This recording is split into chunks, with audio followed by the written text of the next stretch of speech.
Shalom Jemaat Tuhan, senang sekali boleh berjumpa kembali dalam Kingdom Devotion, renungan kita hari ini. Saudara, saya meneruskan Kolose 2. Hari ini kita berbicara tentang bagaimana hidup di dalam Kristus atau hidup terus di dalam Kristus. Saudara, ketika kita bertemu Kristus, ya, mungkin ada sebagian kita bertemu Kristus waktu masih kecil, masih remaja, SMP, SMA, atau baru minggu lalu saudara bertemu dengan Kristus.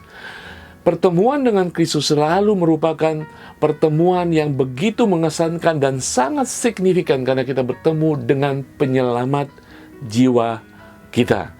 Nah, saudara sekalian, sama halnya dengan kita ketika saudara sudah menikah, saudara akan mengingat pertemuan pertama kali dengan pasangan saudara. Pertama kali saudara taksir pasangan saudara berkenalan dan kemudian akhirnya memutuskan untuk menikah. Suatu pertemuan yang luar biasa, pertemuan pertama itu, dan tidak hanya sampai di sana. Tentunya saudara mengarungi kehidupan rumah tangga hari lepas hari dan bersama. Ada kontinuitas, ada kesinambungan.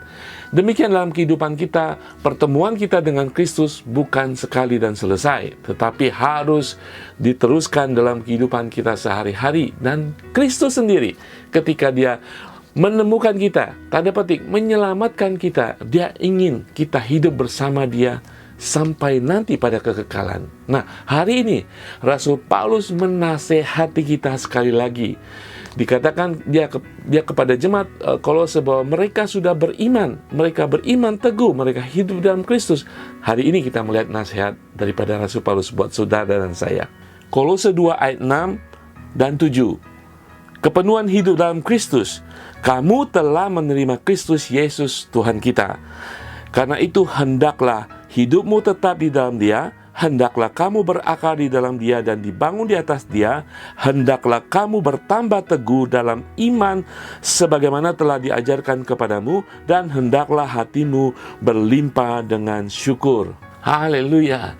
Rasul Paulus menegaskan bahwa kita telah menerima Kristus Yesus sebagai Tuhan kita. Kita telah menerima. Berarti itu adalah masa yang sudah selesai, masa yang sudah kita selesaikan menerima Yesus Kristus. Tetapi itu tidak berhenti di sana. Saudara, Kristus menyelamatkan kita, Yesus penyelamat kita, menyelamatkan kita dan sesudah itu melupakan kita dan menanti kita di surga. Tidak, saudara. Dia adalah Allah. Dia ingin membawa kita dalam kehidupan yang berkelimpahan. Hidup di dalam Dia, hidup untuk Dia, dan memuliakan Dia, dan Dia akan memberikan kemuliaannya bagi kita. Di dalam nama Tuhan Yesus, kita hidup bersama Dia, untuk Dia, dan selamanya. Saudara, tadi Rasul Paulus mengatakan untuk kita berakar agar kita bertumbuh. Ya saudara, kalau kita melihat di Hong Kong ini ketika ada angin ribut, typhoon, banyak pohon-pohon yang tumbang karena akarnya tidak ke dalam. Ya, dan ada pohon-pohon yang tetap berdiri tegak walaupun typhoon yang sangat parah sekalipun karena akar mereka sampai ke bawah. Demikian kita sebagai umat Tuhan, berapa usia pun umur rohani kita, Allah menginginkan kita untuk mengakar sehingga kita bisa bertumbuh dan kemudian kita memiliki iman yang teguh. Di ayat-ayat sebelumnya Yesus sudah menegaskan bahwa jemaat Kolose sudah beriman teguh. Dan hari ini Dia menasihati juga kepada kita semua untuk tetap memiliki iman yang teguh. Artinya apa? Typhoon akan datang, saudara. Badai hidup akan datang. Ya, mungkin ada ranting-ranting akan dipangkas oleh Tuhan, tetapi kita tetap teguh di dalam kekuatan Tuhan kita. Saudara sekalian, kita ingin hidup di dalam Tuhan. Tuhan ingin hidup di dalam kita. Artinya apa? Dalam sehari-hari kita hidup dalam kehidupan bersama Kristus. Artinya, kita mengikuti firman-Nya. Kita mendengarkan arahan daripada suara Roh Kudus dalam kehidupan kita.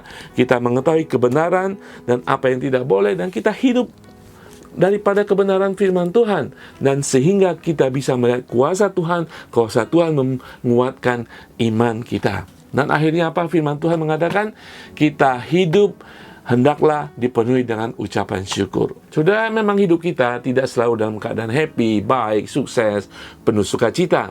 Tetapi bukankah justru pada hal-hal seperti itu, masa-masa seperti itu, kita memerlukan Kristus? Saudara, Dia ingin membuat kita kuat sebagai umat Tuhan sehingga kita bisa menjadi berkat. Ya, Untuk itu kita harus mengenal kasih Tuhan. Bagaimana kita bisa mengenal kasih Tuhan kalau kita tidak bergaul akrab dengan Tuhan kita? Di dalam Efesus 3 ayat 18, Rasul Paulus kembali berdoa bagi jemaat Tuhan. Dikatakan demikian, "Aku berdoa supaya kamu bersama-sama dengan semua orang kudus dapat memahami betapa lebarnya dan panjangnya dan tingginya dan dalamnya kasih Kristus." Saudara, kasih Kristus sempurna, dan Dia ingin menyatakan kasih-Nya kepada kita. Sampai kita bergaul akrab dengan Tuhan, sampai kita meneruskan hidupan iman kita, kita tidak pernah akan mengenal kasih Kristus. Kedalaman, ketinggian, dan betapa Dia sungguh-sungguh mengasihi kita. Saudara, kehidupan Kristen dimulai dengan menyerahkan diri kepada Kristus, menerima Dia sebagai Tuhan dan Juru Selamat. Tetapi kehidupan kita di dunia ini masih diteruskan dengan kehidupan kita bersama Kristus, untuk kita berakar, bertumbuh, teguh dalam iman, dan selalu ada ucapan syukur di dalam kehidupan kita. Hidup penuh di dalam Kristus. Saya yang berdoa, Bapa di surga, kami ingin Tuhan tidak mau hidup pas-pasan sebagai orang Kristen. Kami ingin hidup Tuhan di dalam Engkau. Kami tahu hanya di dalam kepenuhan Kristus kami dapat hidup sebagai umat, sebagai murid-Mu Tuhan. Dan kami boleh menjadi berkat bagi banyak orang Tuhan. Ajar kami Tuhan untuk setiap saat dengan firman-Mu, dengan pengalaman hidup kami bersama Engkau Tuhan, boleh membuat kami berakar-akar dan bertumbuh. Dan kami boleh memiliki iman yang teguh, dan hidup kami akan dipenuhi dengan ucapan syukur atas kasih dan kemurahan dan kasih-Mu Tuhan. Terima kasih Bapa di surga, mampukan kami, ingatkan kami sebagai umat-Mu di dalam nama Tuhan Yesus. Haleluya. Amin. Tuhan Yesus memberkati.